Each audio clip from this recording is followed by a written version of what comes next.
curtir lá os meus vídeos pra gente ganhar força no canal, tá? Então, assim, alguns filósofos importantes aí para esse processo de transição do pensamento, né? Feuerbach, que diz que não foi Deus que criou o homem, mas o homem criou Deus à sua imagem e semelhança, né? Eu acho que Deus é parecido com o ser humano. Mas de onde eu tiro essa ideia? Da minha própria mente, tá? Friedrich Nietzsche, que vai dizer que o cristianismo é uma religião dos escravos, e na concepção de Nietzsche Deus está morto. Por quê? Porque o homem faz tudo e usa Deus para justificar, tá? Muitas pessoas têm essa concepção negativa do Nietzsche, mas na concepção, né, ele tá querendo dizer o seguinte: bom, vocês fazem tudo o que há de errado, tudo que não pode fazer, e aí vocês simplesmente dizem que Deus é responsável por isso. Não é bem assim, né? Então aí vocês acabam matando a ideia de um Deus, né? De um Deus bom, de um Deus, né, com uma capacidade criativa, porque vocês só estão centrando a sua concepção no homem, tá?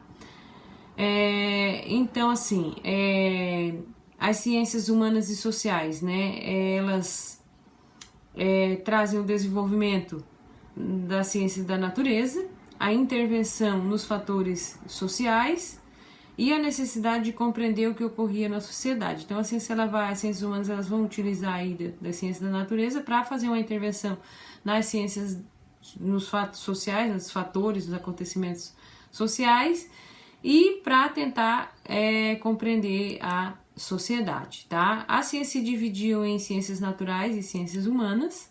As sociais se dividem em sociologia, antropologia e ciência política. A sociologia surge no processo de formação do desenvolvimento capitalista e, né, existe o quê? O conhecimento ele passa a ser sistematizado, estruturado, tem a necessidade do método, que é um caminho a se seguir, né? Você precisa ter um caminho para ir e voltar, e o objeto, né, que é a realidade concreta, que é o que a gente vai analisar, tá? O conhecimento científico ele prisma pela objetividade, né, que é a adequação do conhecimento à realidade objetiva. Uma pretensão, uma ambição e uma intenção sempre se tem por trás da ciência, por trás do conhecimento, tá? E ele deve ser, né, neutro, tá? A não interferência dos valores, concepções religiosas e políticas e preconceitos na minha análise. Então eu tenho que ser neutro. Quando eu for fazer ciência, quando eu for dar aula, tudo isso, né, eu tenho que manter uma neutralidade. Não posso chegar aqui hoje para vocês e dizer, não, isso aqui que eu tô falando é conforme eu penso. Não é, tá? É conforme a ciência, conforme as leituras que eu tenho, que eu preparo uma aula para vocês, tá?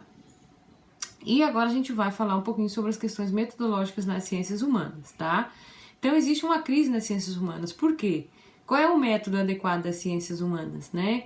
Nós estamos usando o método lá das ciências naturais, tá? Eu preciso buscar para as ciências humanas uma cientificidade, um conceito de verdade. E aí? A pergunta é, os resultados das ciências humanas e sociais são realmente científicos ou eles não passam de opiniões particulares dos cientistas? Eis a questão. Enquanto lá na matemática eu posso trabalhar com número, nas ciências naturais eu observo, né, a flor que muda conforme as estações do tempo, como é que eu vou provar nas ciências humanas que eu estou falando a verdade, tá? Então existe uma dificuldade muito grande, uma dificuldade metodológica nas ciências humanas para se concretizar como ciência, tá?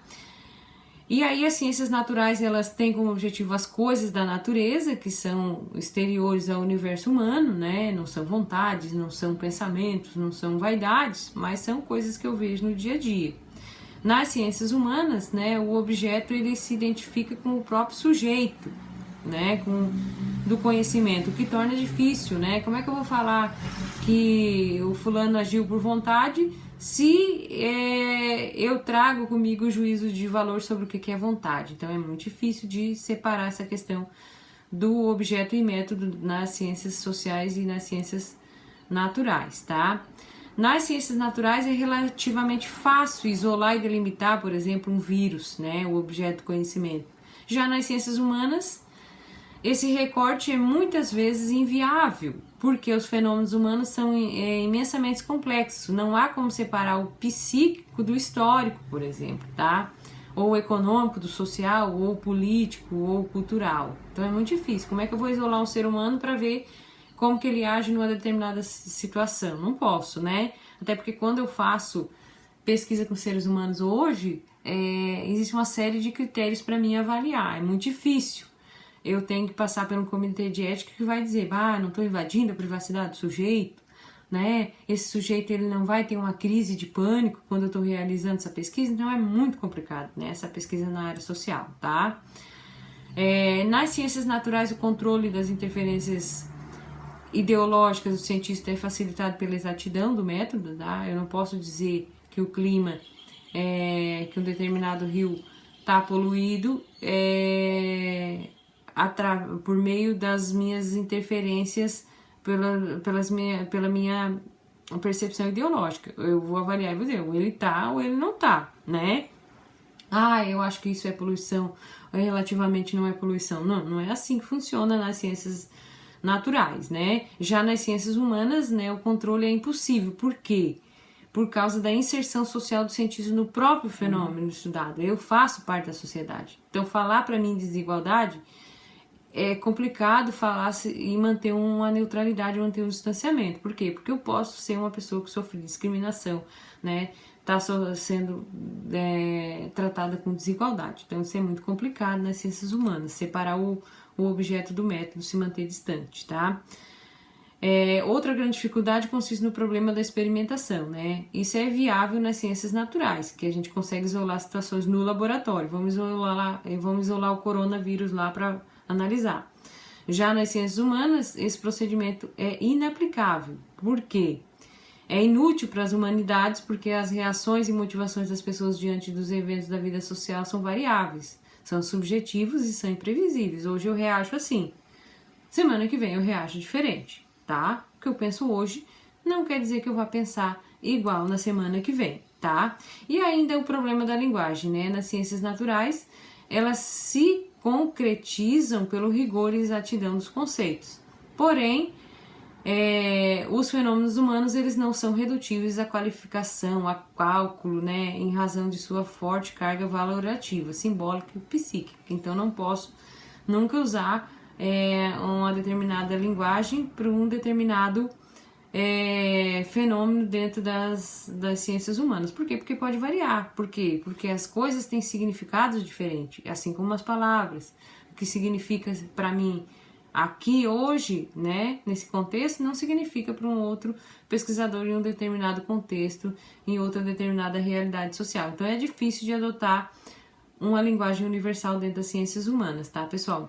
É muito complicado. Outra coisa também, aí já pra gente ir fechando essa aula, né, é a questão do determinismo, tá? A busca da causalidade é um procedimento típico nas ciências naturais. Para explicar os fenômenos da natureza, porque esses são regulares, acontece com frequência, né, os fenômenos das ciências naturais, são repetitivos, tá? Então eu posso determinar, não, isso acontece por determinada coisa. Já nos fenômenos humanos, né, nos problemas de pesquisa em relação às ciências humanas, eles são complexos e livres, tanto pode acontecer como pode não acontecer. Então assim, eu não posso determinar que determinada coisa, que certa coisa, né, acontece por causa disso ou por causa daquilo. Por quê? Porque tanto pode acontecer como pode não acontecer, tá? Eu posso falar que a violência contra as mulheres acontece só em comunidades pobres, mas de repente acontece também entre multimilionários, né, que acabam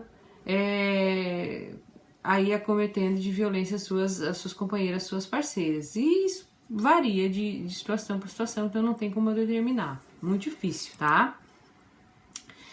Há uma necessidade de construção de uma metodologia própria nas ciências humanas, tendência humanista das ciências humanas, né? Claro, se eu tô falando de ser humano, a tendência é uma tendência humanista e não exata ou ciência da natureza, tá?